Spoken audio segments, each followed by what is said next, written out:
Hi Fire Signs, Aries Leon Sagittarius, welcome po sa ating channel.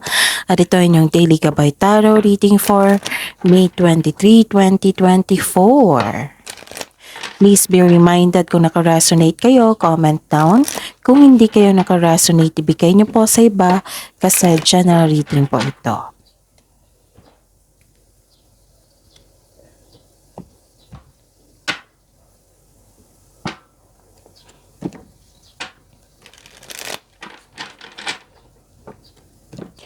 Gamitin ang reading na ito bilang gabay lamang. Please like, subscribe, and click bell button for notification para updated po kayo sa daily tarot reading natin. Maraming salamat po.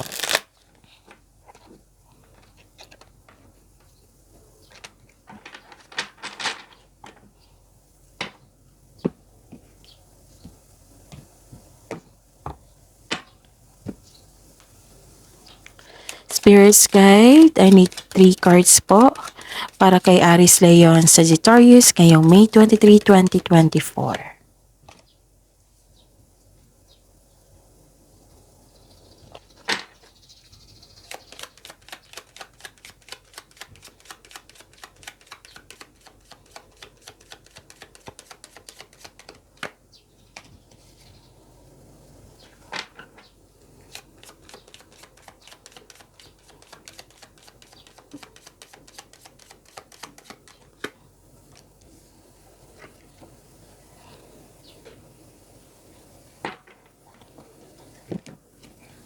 Kuha tayo ng mensahe.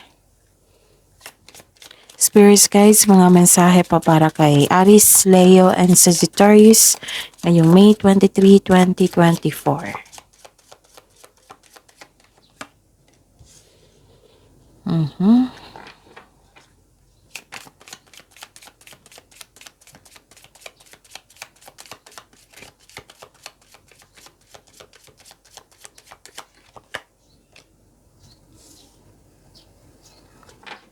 Okay.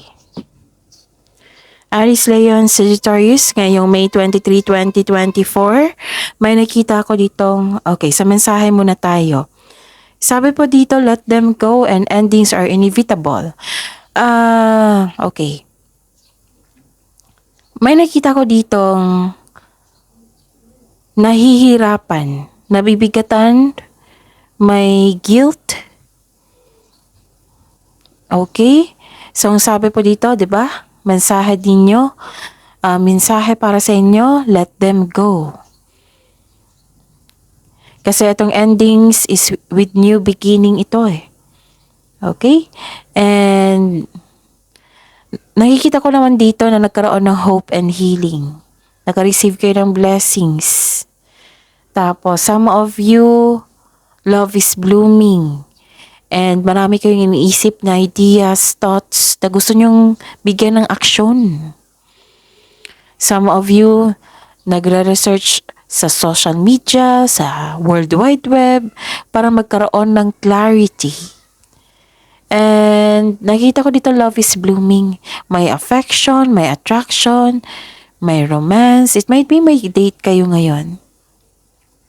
It might be may bago kayong inspirasyon.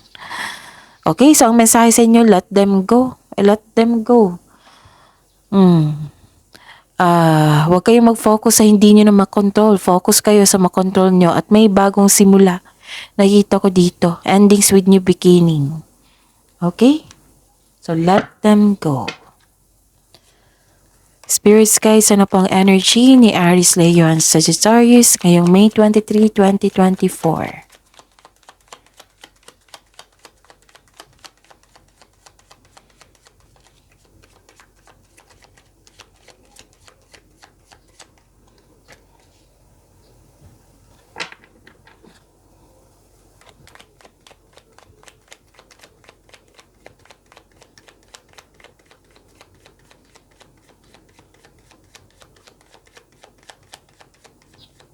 And the clarification po sa card na ito. Okay. By the way, Aries, Leo, and Sagittarius, uploaded po yung weekly Gabay Tarot reading nyo po. Panoorin nyo po at abangan nyo po yung monthly Gabay Tarot reading for June 2024. Mm-mm.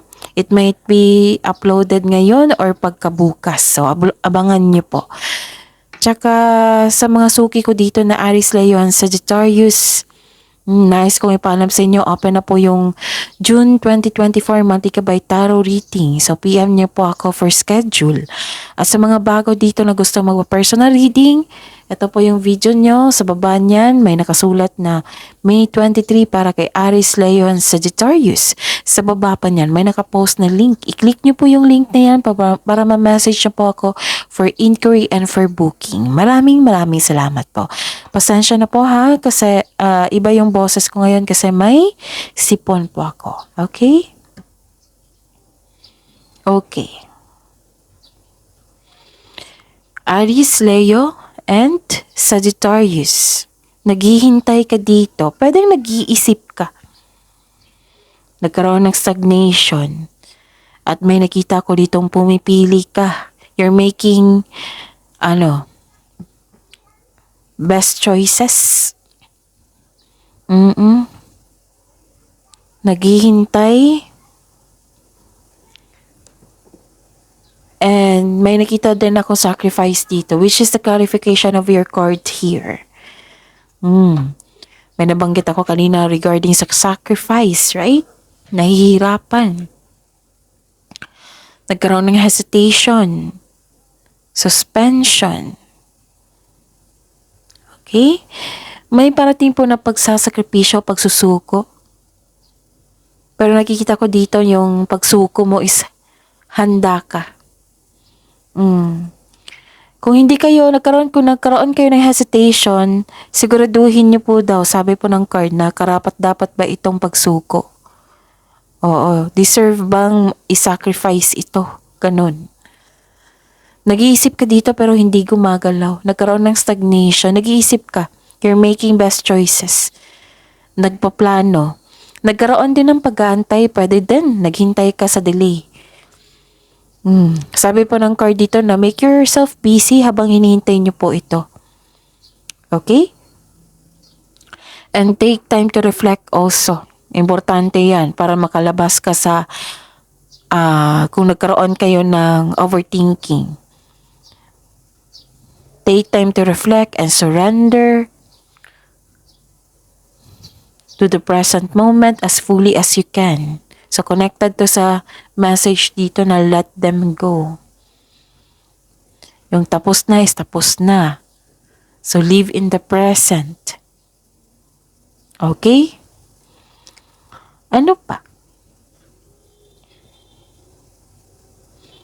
Kung kailangan yung mag-invest, sabi po ng card dito na siguraduhin na kung karapat-dapat bang mag-invest, yung you're taking a risk, karapat-dapat ba?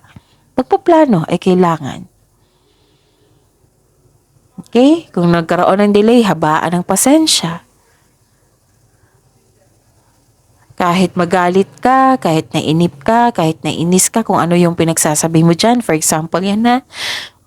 Kung delay talaga yan. So, make yourself busy. Exercise your patience. Huwag na kayong magsalita ng hindi maganda kasi kung ano yung bigay mo sa nature, yan din ang balik sa'yo. So, attract positivity. Magkaroon ng positive affirmation. Okay? Ano pa?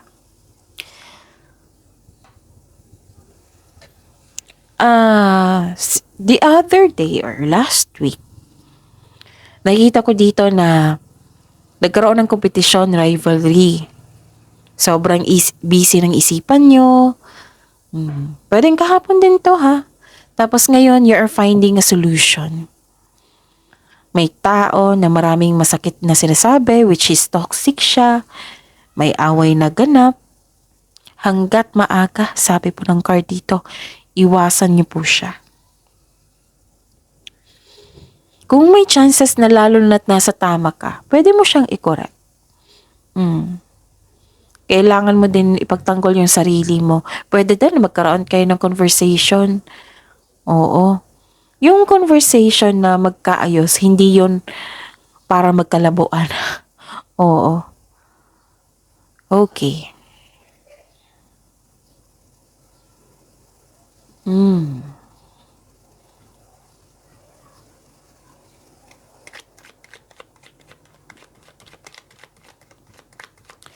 Spirits guys, career and money po ni Aries Leon Sagittarius ngayong May 23, 2024.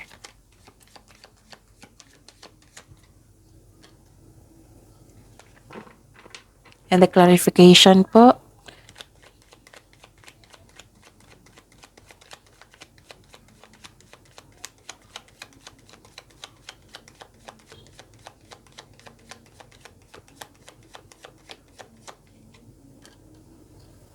Okay. Ayusin ko lang po yung kortina kasi madilim na. Yan, pwede na yan.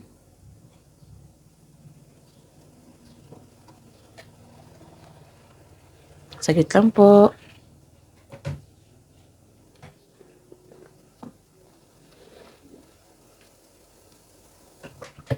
Okay. May nakita ko ditong celebration pero ayaw niyong mag-attend. Celebration, may tagumpay po kasi.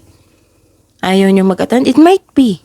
It might be pagod kayo or it might be may iniiwasan kayo.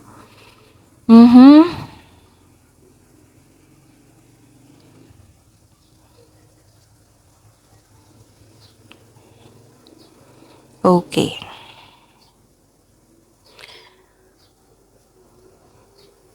Sabi po ng card dito na find joy that exists right now. Kasi tagumpay yan eh. Deserve mo ito, itong tagumpay na ito.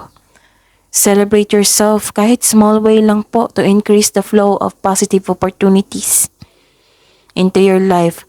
At ang most important is bigyan ng acknowledgement kasi naka-receive kayo ng blessings. Victory is a blessings po. You deserve to celebrate your success. Kahit kung pagod kayo, pahinga kayo ngayon. Pagkabukas, celebrate nyo po. Okay? Ayun. So pagod ka dito at hindi ka masaya kasi may argument may argument ako nakikita dito. Okay.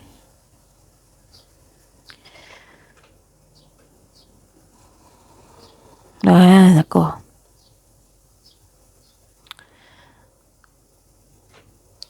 Ayaw mo nang mag-overthink dito. Kasi hindi ka masaya, di ba? Hindi ka masaya. It might be pagod ka. May nakita din akong lungkot dito kasi may argument or hindi okay yung situation mo ngayon. And you are decided here. At the end of the day, you are decided here na ayaw mo na mag-overthink. Kinakaya mo ang sitwasyon. Kahit nahihirapan ka, kahit naging hopeless ka, pero nakita ko dito yung may na-receive kang blessings which is hope. Nagkaroon ng healing. Magkakaroon yan kung willing din po kayo mag-move forward. Which is nakita ko naman dito na ayaw mo na mag-overthink. Kinakaya mo ang sitwasyon.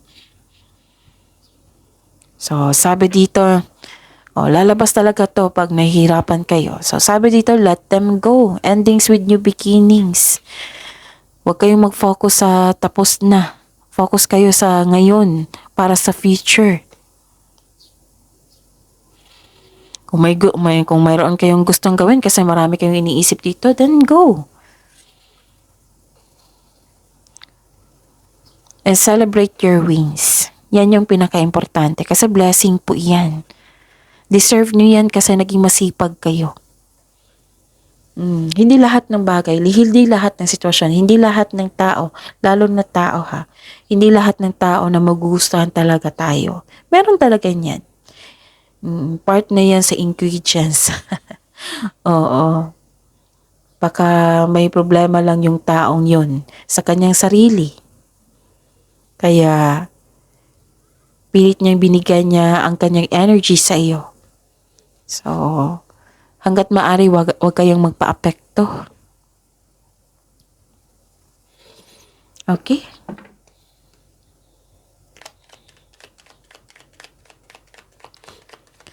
Love life, self-love, partnership, and romance ni Aries Leon Sagittarius ngayong May 23, 2024.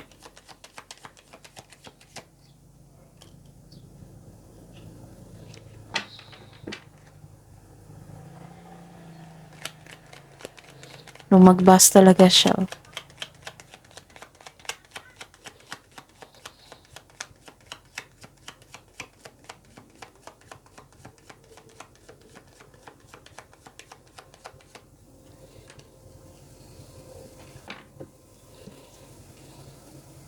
Okay.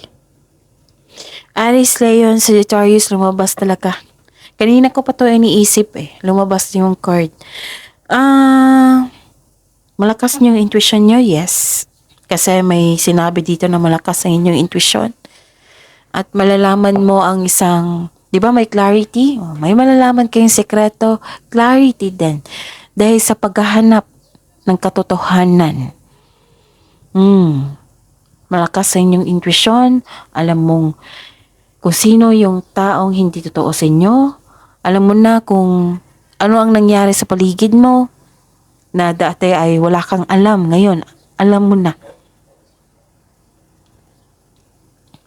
Marami ka din iniisip dito regarding sa inyong pangarap sa buhay. Sa inyong sarili din. Sa mga may relasyon dito ha, sa mga may relasyon, sa mga may, anong tawag nito?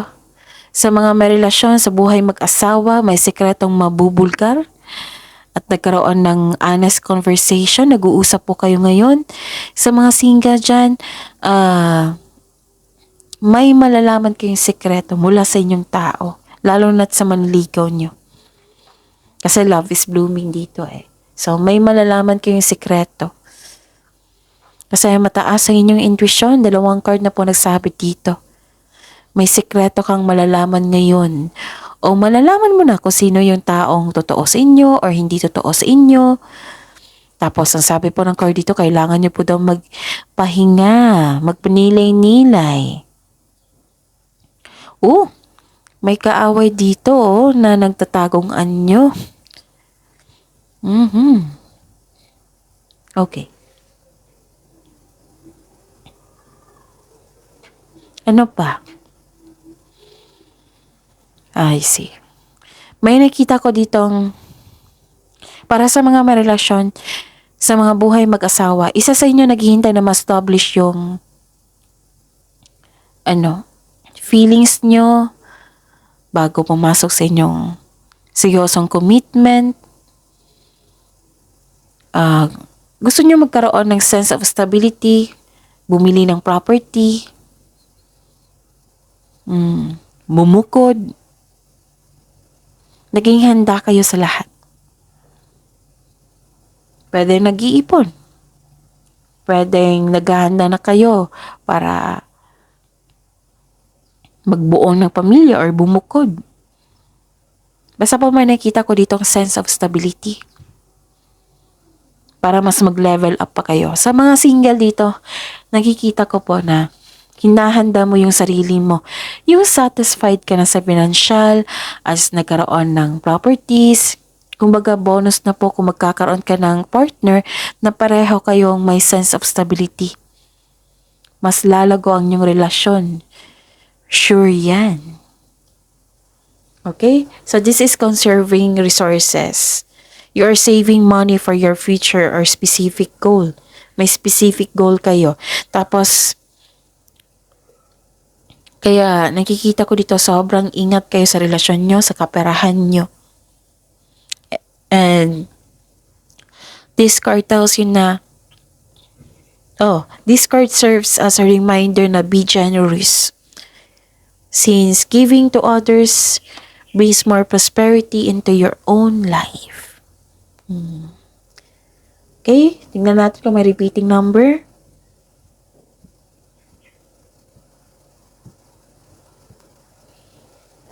Okay, meron.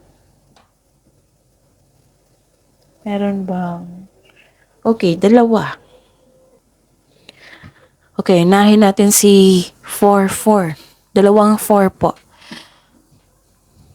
The number 4-4 is a spiritual number that represents stability, strength, growth, and abundance.